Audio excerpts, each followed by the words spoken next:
You want to hear the craziest LA story? The first year, and I should always think about this, the first year that I lived here, I used to do paid audience work.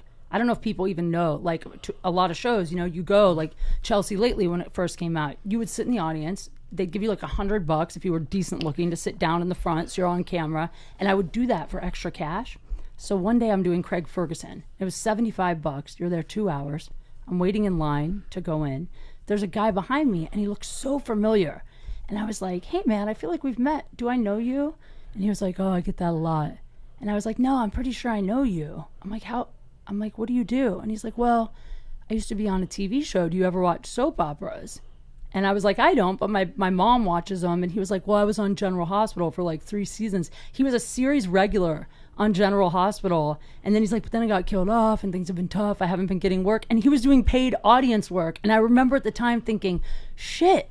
Like, because in my mind, I was like, once you get a TV show, you're good to go, No. you know? It's never over. No, No. never. No. It's crazy. No. It's And crazy. it's weird. You said something that I've been telling Lee for years, and I didn't want to believe it. I never wanted to believe it because I thought the world was a paradise. I thought I knew all the answers. It's not. I thought that people worked 40 hours a week, and on the weekends everybody got Bacardi rum, and you went on somebody's balcony and you were cool and shit.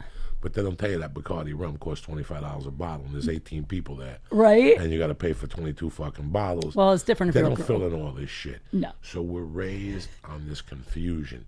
And then you move out here, and you realize that, first of all, if you go to a beach for the day, let's say tomorrow morning you wake up, you turn on KTLA, and it says it's going to be 98 degrees. Yeah.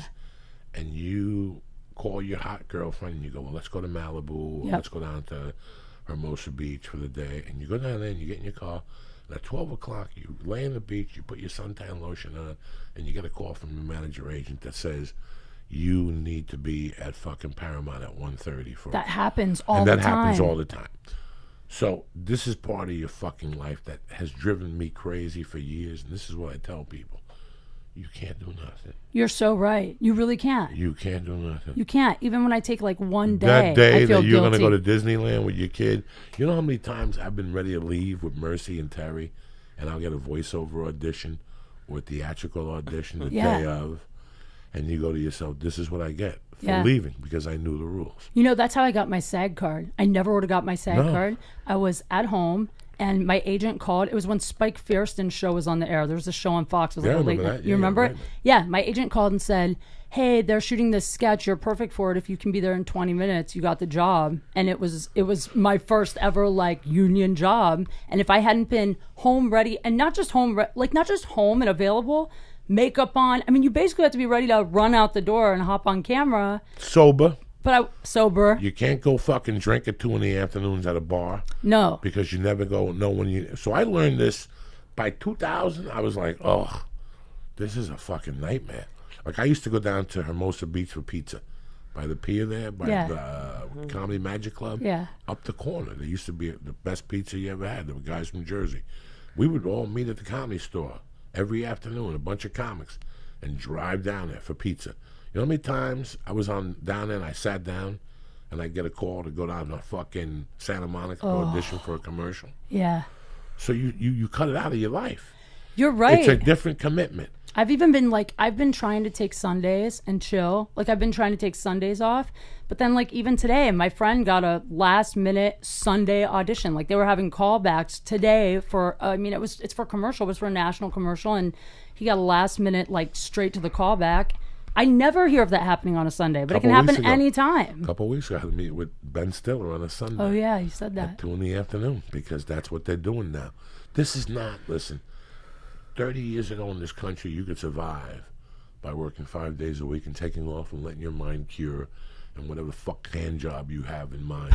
That's not going to happen no more, dog.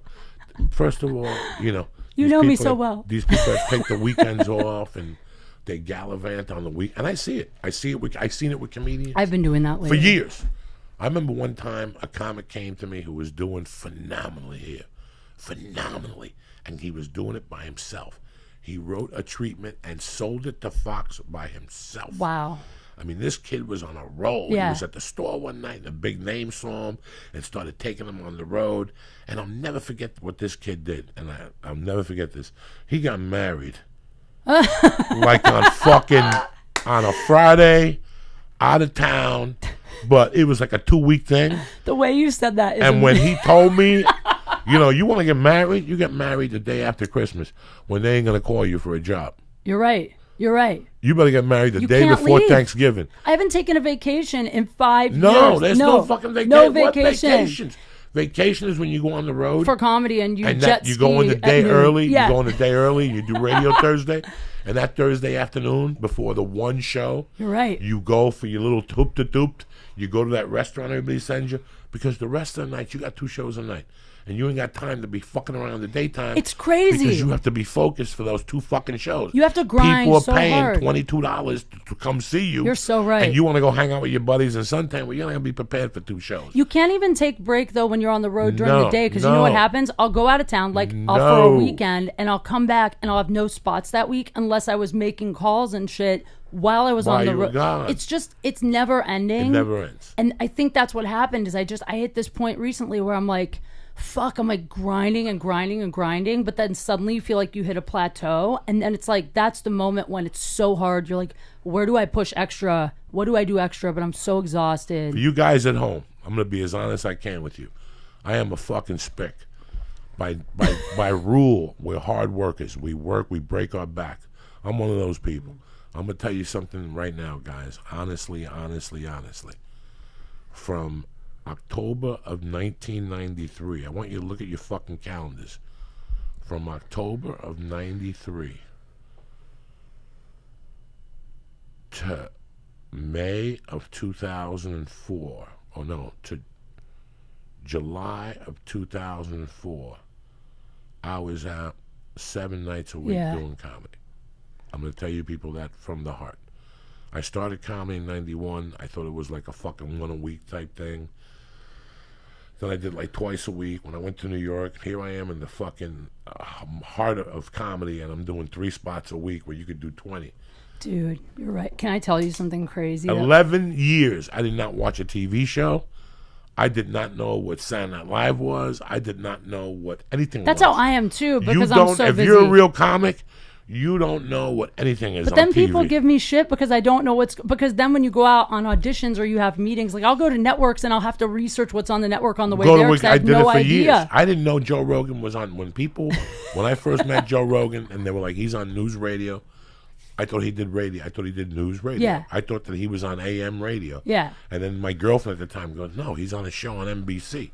And that's how you know a real comic. That's when you know when somebody's working. I was just dating a guy who's like an actor, comedian. He was so offended because I didn't know any of his work. And I'm like, I don't watch TV. I literally never watch TV. No, I don't watch TV. I turn on Netflix at night. I fall asleep. That's the only time I even turn it on. And then I pass out watching it. So I don't retain anything. So those years where the years like from year 2, it's like Marco at Jiu-Jitsu. I've been going over there for 2.5 or 2 years, maybe 2 years. No, a year and a half. And Marco's been there for a year. At first, when he joined over there, he was coming in 3 times a week. He quit his job. Now he goes to jiu-jitsu every day. Every day. Yeah. Every day. Sundays, Mondays. And he's getting amazing, right? And he's getting amazing. He already passed me. He's got a stripe on his belt. Wow. Why? Because that's what he decided he wanted to do. Yeah. And he did it. Comedy is one of those things that you dibble-dabble at first, but once you jump into it, you jump into it. Those nights when you stayed home with your girlfriend on Thursdays and you held hands and watched Cheers, that's gone. But it's not even just enough to do spots because it's gone. I do spots probably 5-6 nights a week if I can get them. And then, but the thing is, it's not even enough to do spots at night. Now with social media and shit, you have to be doing something always. You have to be doing like the Hollywood pool party or doing like the Periscope every morning. Or I mean, it's just. You can't ever take 3-4 hours and just chill because someone else is working harder. And I'll see it. Like, I see it on social media, and I'm like, fuck, these people are doing all these things. Yeah, but here's the thing also. I don't want to live on social media. I want to touch them and leave them alone and let them hit me up and go, dog, where the fuck you been? I don't want to be that guy. Good idea. Because if you're on there all day, now you're just no, you like don't anybody be else. oversaturated and boring. Now you're everybody else. Yeah, that's true. Social media is great, but it's grown into something else now. like I said, 2 weeks ago, somebody posted that we used to use social media as an escape from life. Now we're using life as an escape from social media. How funny is this? So because true. if not, you're taking pictures of your food. You're taking pictures of your friends. You're taking pictures of fucking birds. Right? To show You're your so world. right. Yeah, that's no need for that. I don't want the people to know what to eat. I don't want people to know who the fuck I'm meeting with. I don't want people to know I'm standing in front of a rock. It don't matter. Who gives a fuck about Well, it's all rock? fake anyway. You make your life look however you want it to look, but it's not. Listen, that's this is not who the real. fuck I am. So you need to focus in areas. I get hit up by people constantly. There was this guy last week that I had to be rude to. I had to be rude to, and I didn't want to. And I'm going to tell you why I was rude to him. Since day one, and this is just my opinion as a comedian. I don't want anybody to take it the wrong way, especially you or any other comic. This is what works for me. Yeah. The characters and the things in this part of the show are for me. As bad as I was on cocaine, and as bad as I was after a show, I could use a fucking bump of coke. Yeah. You know what I'm saying? Kate Quigley's here. I need an 8-ball because with a gram, I could put that monkey to work. You know what I'm saying? Thank you. You know what I'm saying? So we got to come up with a quick 150. Thank you. I had no idea that was a compliment. Yeah, well, I'm flattered. Once Kate Quigley if I bumped into Kate, if I bumped into Kate anytime before 2005, I'd let her have 2 or 3 cocktails, then I'd take her by the side and say, Kate, I got an 8-ball. But you might have just keyed in on why I'm single. Kate, I want to blow a fucking coke rock in your pussy and eat it. What do you think? And Kate would look at me and go, give me 15 minutes. If the guy shows up, I'll leave with him. If not, I'll let you blow a coke rock in my asshole. What the fuck? And you sit there, you go get an 8-ball, and you come back, and and you have that little condo in La Jolla. And, yes. And we'll talk for a while. We'll talk about comedy. I'll take an ear beating from you, and then I'll fucking put a coke rock in your ass. No, I'm just saying. During all that stuff, I didn't sell a CD. I refused to sell a T-shirt. Yeah. I have a bad problem with prices of tickets. I canceled Kansas City Improv this year because they tried to fuck around. I respect the people who come to my shows. I don't like to sell merch either. You feel weird. I don't like to sell merch. Yeah. I feel fucking weird. I had to yell at this guy because T-shirts are not my priority. T-shirts are something that's like a luxury for me.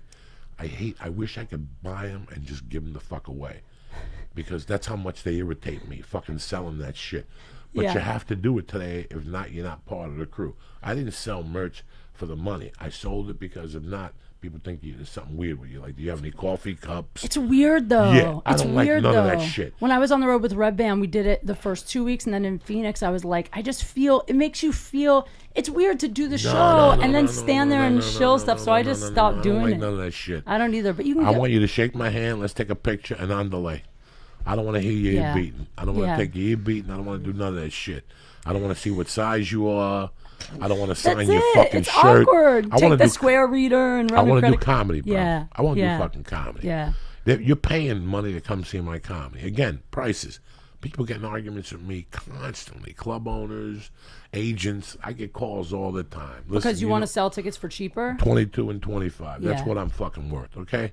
That's what I'm worth. Anything after that, I'm ripping. You're worth more than that. You know why? Because the fucking ticket people have a fucking ticket thing on there for $7. I don't make a dime on that shit. That goes to those fucking thieves.